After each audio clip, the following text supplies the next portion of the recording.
Paulit-ulit na ang sinasabing bawal pero paulit-ulit ding lumalabag ang mga e-trike at e-bike rider.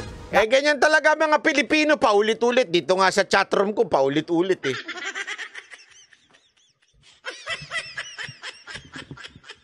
Paulit-ulit talaga eh.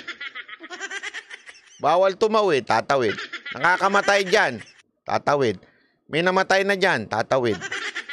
Yan ang paulit-ulit. Ayaw pa Tapos sasabihin, nagtatrabaho lang naman kami, tumatawid lang naman kami. sa pagdaan sa EDSA. Kanina nakipagpatintero sa kanila ang mga traffic enforcer. Nasa frontline ng balitang yan si Gerard de la Peña. Umaga pa lang kanina, mainit na ang mga MMDA traffic enforcer sa Pasay Rotonda. Pinaguhuli nila ang mga e-bike at e-trike rider na nagbalak daw dumaan sa EDSA. Alam mo, isa yan sa pinakamagulong lugar. Yang Pasay. Napakawalang disiplina ng pasensya na kayo mga taga-Pasay ha. Pero dyan sa ilalim ng Pasay, Taft, Rojas, ewan ko ba, may mayor ba kayo? Ang salasalabat dyan, pagka dyan talaga salasalabat yung yung mga sasakyan, yung mga jeep, pumapara sa gitna, pag binusinahan mo, galit pa. Salasalabat dyan. Maniwala kayo. Buti nga itong MMDA nagtatrabaho dyan eh. Pati mga rider na hindi naka-helmet at nakatsinelas lang, hindi rin nakalusot. Kahit ano pa ang kanilang palusot. Kagising ko lang eh. Surprise eh. Dito lang po, yan sa gilid lang. Huli sa akto ang pedicab driver na ito na walang takot dumaan sa EDSA. Abay nakipaghabulan pa siya sa mga enforcer. Galit pa yan, galit pa yan, galit pa yan, galit pa yan. Ginatanggalan nyo ng trabaho eh. Anti-poor kayo. Anti-poor kayo. Pagtatanggol na naman ng mga congressman yan. Kaya bakit nakapaghabulan pa kayo? Hindi sir, Sesya na po sir. Wala ring nagawa ang mga may-ari ng mga e-trike na ito nang hatakin isa-isa ng MMDA dahil nakaparada sa bangketa. Kahit nangihinayang, hindi na sila umalma. Mahalaga po ko sa amin yun eh, kasi ginagamit po namin pang igib po yan. Dito sa ilalim ng Ortigas Flyover pansamantalang nai-impound yung mga nahuhuling e-bike, e-trike at pati na rin mga pedicab. Pero dahil wala pang national policy dito, walang bayad kapag tutubusin ang mga ito. Yun nga lang, yung mga may-ari nito ay kailangang umisip ng paraan para maiuwi ang mga ito. Eto. Kaya nga, in line with that, ganyan kagulo sa Pasay. Dito naman sa Maynila at saka sa Taguig, meron na silang ordinansa. Sana sundin na. Okay? Mas maghigpit na rin ang mga City Hall ng Maynila at Taguig sa mga e-bike o e-trike. Sa highway po... Malalaman mo talaga kung sino yung functioning LGUs, no? Alinsunod sa dati ng memo na Interior Department. Ang isa sa mga lungsod, ipapa-impound na raw ang sasakyan ng mga pasaway. Nakatutok si Joseph Moro. Nakapaskil ang babala na bawal ang tricycle, tok-tok, pedicab at elektriko e-bike sa Taft Avenue sa Maynila. Pero may terminal ng e-trike at tricycle sa mismong Taft. Alam naman daw ng ilang driver gaya ni Danilo. Mayor! Sino ba bagong mayor na Maynila? Madam Hani. Nako po, suportado pa naman kayo ni Yorme. Kaya lang, tulad na sinabi ko, pag tama, palakpakan. Pag mali, banatan. Madam Hani, meron na po kayong ordinansa dyan. Kulang sa pagpapatupad. Gising-gising ho mga tauhan ninyo, mukhang tutulog-tulog. Pagpasensya nyo na. Marami tayong mahal na kababayan dyan sa Maynila. Love ko po kayo. Pero gawin natin ang trabaho natin, mga sir, mga ma'am. Medyo gising-gising. Kasi alam ko, makukulit, matitigas ang ulo niya mga yan. Pero pagpasensya nyo na, saan ho ba nanggaling niyang ordinansa? Sa mismong opisina ninyo, sa LGU, sa mga councilor ninyo.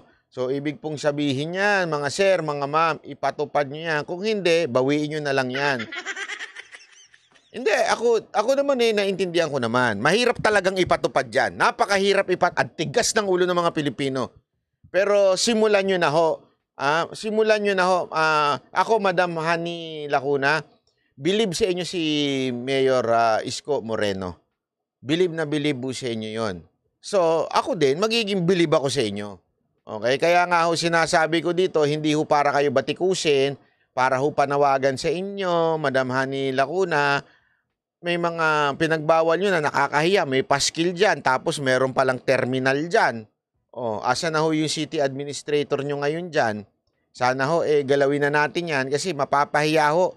Sayang naman yung iniwan na legacy ni Yorme na umayos yan, naniniwala ako kaya iniwan yan sa inyo, kasi kaya nyong ipagpatuloy. Di ba ho? So, Madam Hani Lacuna, believe po ako sa inyo, gawin nyo po yan, trabauhin ninyo. Sana hindi na ho maulit na may makuhanan ng ganyan para hindi naman ho tayo mapahiya pare-pareho dito. Kasi kakampi nyo ako pero mapapahiya ho tayo pagka hindi nyo inayos yan. Yun lang po. Nabawal sila sa mismong TAF. Sa mga iskinita lang po daw kami, ang sabi. Wala naman po kami magiging pasahero sa iskinita. Hindi pa makukulit sir Pero titikitan natin yan sir. Paano mo titikitan? Wala naman po atang lisensya yan, sir.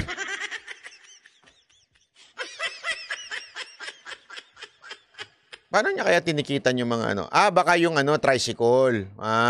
Pero yung mga, yan nga actually dapat talaga magkaroon na ng batas dyan. Hindi porket electric bike, walang lisensya. Kasi ngayon, as of now, alam mo, ganito ka-funny sa Pilipinas. Yung mga e-bike, walang lisensya. And yet, nagpapasada. Ano katarantaduhan yun?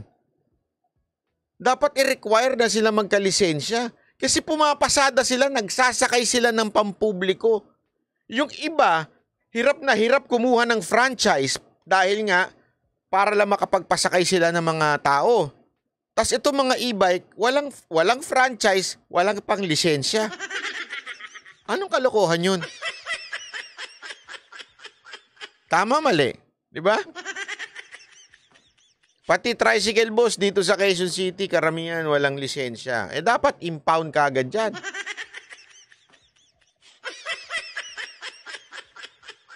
Hindi, kaya nga dapat talaga, alam mo, kasi, alam mo, one time pa nga meron pang nando sa gitna.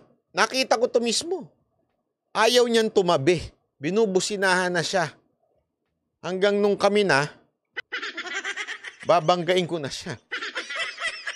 Saka na lang ako magbabayad para makatikim lang siya. Buti hindi umabot. Kasi masama yung utak ko. Huwag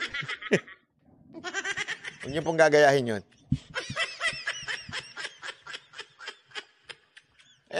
Sana po, matuto naman tayong sumunod. Alam mo, hindi naman kayong mga tricycle, e-trike, hindi naman sa pinipigilan kayo sa trabaho nyo. Yung palusot nyo na trabaho namin to, hindi naman po yun ang issue dito Kaayusan ba?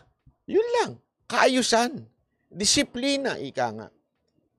Alam nyo, sa Japan nga, walang biro to pero dito ka talaga maiinis. Sa Pilipinas, paurong tayo Yung tricycle natin dito na nagsasakay ng pasahero, walang lisensya, walang rehistro, walang franchise.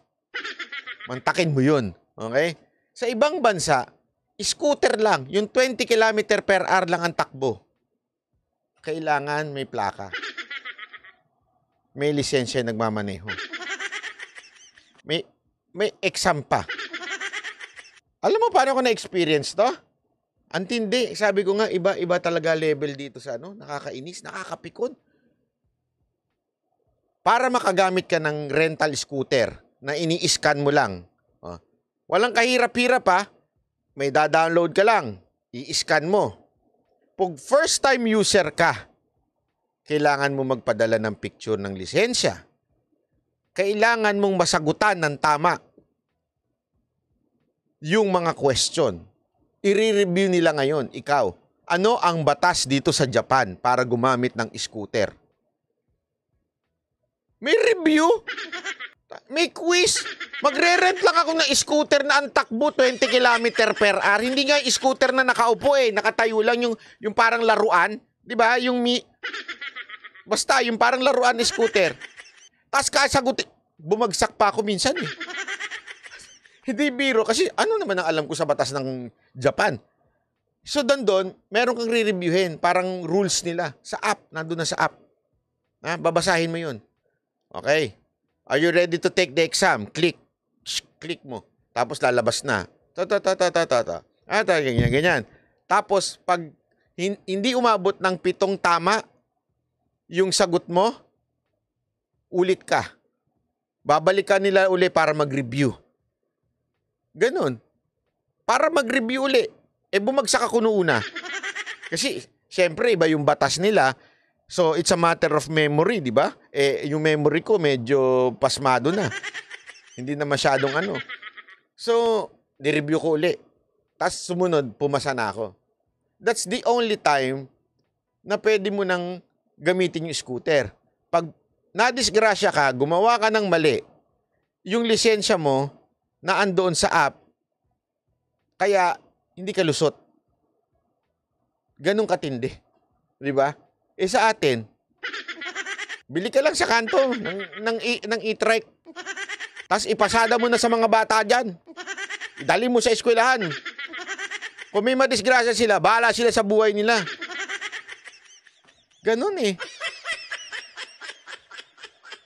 Hindi ko sa nilalait tayo mga Pilipino ha. Pero yun yung padisiplinahin mo na lang eh. Pwede dumaan kayo sa tamang lugar. Huwag naman kayo dumaan sa highway kasi talaga nga namang mabagal ang e-trike eh. So makakasagabal ka sa traffic. Hindi, ano dahilan? Kung dadaan kami doon, paano na yung namin? Paano na negosyo namin, trabaho namin? Paano kami mag-ano dyan? Wala naman kayo sasakay dyan sa iskinita. Dapat doon kami sa karsada. Gusto nyo, sa EDSA na lang kayo. Sa busway na lang kayo dumaan. Nga pala, dumadaan na sila. Ayon sa Manila City Hall, impound ang parusa sa mga mahuhuling e-trike o e-bike dahil walang rehistro ang mga ito. Pero si JR may ipinakitang permit na binayaran daw nila sa City Hall. Para hindi ka mahuli, kailangan talaga may ganito katapos may body number ka. Hindi naman kami nandito para tanggalan ang mga mamamayan ng kanilang mas affordable way to transport as long as nandoon sila sa mga local. Actually, tama nga yung ginawa ng Maynila eh. Pinarehistro mo na nila habang wala pang kasi ang problema, walang batas eh. Dapat magkaroon na ng department order. Ewan ko kung kaya ng department order yan ha, na para magpa-rehistro itong mga e-trike. Pero since wala pa silang ORCR, so gumawa muna ang Maynila ng, ewan ko kung legit yun ha, pero kung legit yun, that's a good step para at least may accountability. Ika nga. Kasi magkakaroon na ng body number yan. So pag nadisgrasya, meron sila listahan kung sino yung driver. Habang natutulog pa ang LTO, kanya-kanya na muna tayo itong mga LGUs. Ngayon, maganda nga dito sa LGU ng Maynila at saka ng Taguig, pinagbawal nila sa main road. Ang problema ngayon, implementation. So sana sa Maynila, Attorney Princess Abante, ito'y anak ho ng isang congressman. Alam ko anak ho ito ng Congressman Abante. Alam ko matino ito eh. Magaling itong abogado na ito. Madam, baka pwede mo ma-suggest sa inyo na yung implementation. Alam ko mahirap kasi ang titigas ng ulo ng mga tao na yan eh. Walang biro, ang titigas ng tao dyan. Pero kaya nga naging effective si Yorme dyan eh. Naalala nyo, nililinis ni Yorme yan. Nakikipagsagutan pa sa kanya yung mga tao. Kaya lang, batang kalsada si Yorme. Kaya naayos niya. Diba? Sana po, maayos ng implementation. Roads at wag sa national roads. Sila lang nagsasabi sa gabal kami. Maghahanap boy lang naman kami. Ang mga dahilan nila. Sila lang sasabing sa gabal kami. Naghahanap buhay lang kami. Sir, hindi kayo humaharang sa karsada? Ay, naglulukohan pa tayo eh. Pumaparada nga kayo sa bangketa eh. Pumaparada nga kayo kung saan-saan. Naka-video na nga. Hindi kayo nakakaperwisyo. Wala nang jeep yan. Papunta ng pier. Pag binawal to, anong sasakyan nila? Katulad sa San Mateo sa Rizal, may mga ilang lokal na pamahalaan katulad dito sa Maynila na nagpapaalala na bawal sa mga national road katulad dito sa Taft yung mga e-trikes at saka mga tricycle dahil sagabal daw ito sa trapiko at karamihan hindi rehistrado sa LTO at yung mga driver walang lisensya. Pabor sa pagpaparehistro ng mga e-bikes ang Maynila. Kasama sa pag-register nito is the proper education ng owner at driver. Also, tingnan mo, nasa top, hindi daw sila sagabal. The mere fact na ang bagal-bagal lang nga niyan, ang dami nyo pang sakay. Sa tingin nyo, hindi kayo sagabal? Tinatarantado naman tayo ng kababayan natin na yun eh. yung tamang edad ng mga dapat nagmamaneho ng mga e-bike. Sa Taguig, nagpalabas na rin ng anunsyo na bawal dumaan ang e-trike sa national roads tulad ng C6, C5 at Kalayaan Avenue. Maliban na lamang kung tatawid sila sa mga ito. Bawal din daw itong gamiting pampasahero. Pero may ilan kaming namataan nakikipagsabayan pa sa mga mabibilis na sasakyan. Si Hill galing Pampasig at papasok sa Alam ko mga kababayan ko sa ibang bansa hindi kayo makarelate ha. Pero ganito na ang senaryo sa Metro Manila ngayon. Hindi lang mo yan sa Taguig, hindi lang mo yan sa EDSA, kung saan-saan ganyan ang senaryo. Hindi kayo natatawa? Trabahuang call center. Expect nyo natatakbo ng maayos ang trapiko natin? Hindi ko pa alam. Hindi ba delikado? Hindi, okay lang. Doon ako sa gilid eh. Hindi namin alam kung ano Nakuha na nga siya ng video na nasa gitna. Sasabihin niya pang nasa gilid ako. Alam mo, sa totoo lang, pag pinapanood ko yung mga video ni Gadget Addict, naaawa ako sa MMDA. Araw-araw, ganyan ang naririnig mo. Mapapakalma ka talaga eh. Hindi, totoo mapapakalma ka eh. Alam eh. Ano ito yung ginagamit niyo, sir? Diyan lang kami sa ano. Ayan, yan dyan lang kami gang. Si Gadget Addict, pag bumanat, English speaking malamya pa eh. Pero pag nagsalita ng, dyan lang kami gang. Yan yung pag nahuli, na hindi nakaayos ng suot, hindi dyan lang kami. Dyan lang kami gang.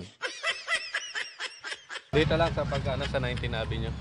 Ayon sa MMDA, wala namang problema sa pag-e-bike o e-trike na nauuso ngayon. Pero dahil kailangan ng regulasyon, panahon na raw para iparehistro ang mga ito. Hindi! Wag nyo na iparehistro! Anti-poor kayo! Hayaan nyo nang magulo sila sa kalsada! Kasalanan pa natin! Pag tinanggal yung mga yan, di ba? Kasalanan pa natin! Tapos pagtatanggol pa ng isang congressman yan, sabihin naman, anti-poor kayo? Kaya nga, wag na lang. Hayaan nyo na dyan silang kumalat sa EDSA. EDSA, sa C5.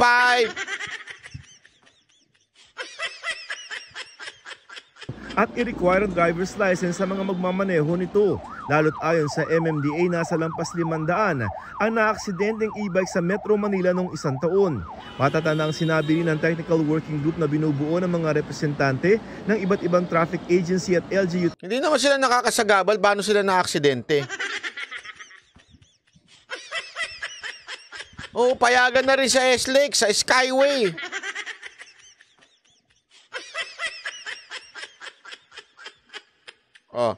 Paano ba? Mura ng kotse, mura na e-bike, darating ang araw, hindi humura kotse dito, mahal. Alam mo kung bakit ang dami nakakotse? Kasi ang mura ng down payment at ang daling umutang. Hindi, walang biro. Totoo lang, ang mahal ng kotse natin compare sa kotse sa ibang bansa, mas mahal sa atin. Ang tindi ng tax dito Kaya nakakabili, paano? 0 down payment. Mga Pilipino, lalo na yung mga pasosyal, I want car. Kahit wala namang pera, I want car. Paano na yan? I just look for sugar daddy. Yung sugar daddy, nakangkang na sila. Nagsawa na sa kanila, iniwan na sila. So, ang dami totoong senaryo yan, Ang dami ngayon na binabawing kotse, Kasi siyempre, tanda mo, ang mga sugar daddy, ganyan naman ang sasabihin. Hindi, sige. Akong bahala sa'yo, kukuha kita ng sasakyan. Kinuha naman sa sasakyan.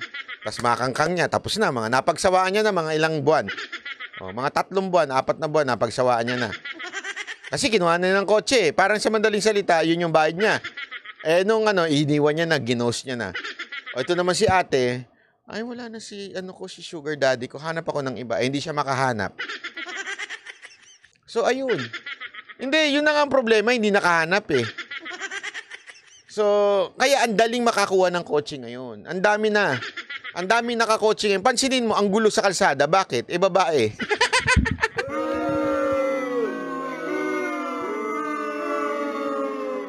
Wag ganun ba, not buy? That's joke lang po yun, joke lang.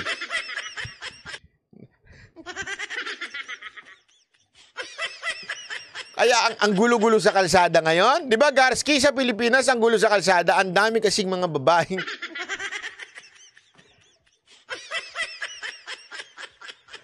na-sponsoran, bumili ng kotse kahit hindi marunong, nauna yung kotse bago sa lisensya.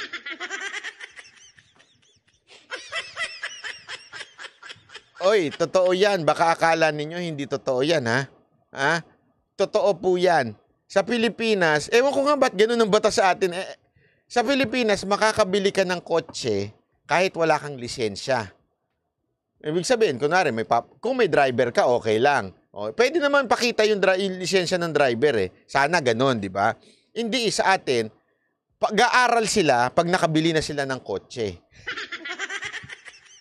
Siyempre, nakaganon pa magmaneho yan. Pagliliko, bago makaliko, abutin ng 1 minuto. Sa gabal sa kalsada pala. Sorry naman, joke lang, joke lang.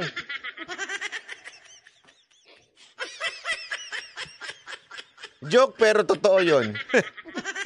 Joke lang yung sa akin. Bahala kayo kung totoo sa inyo yun. Ha? Joke lang sa akin yun, ha? Joke lang sa akin. Meron din naman mga kamoting lalaki.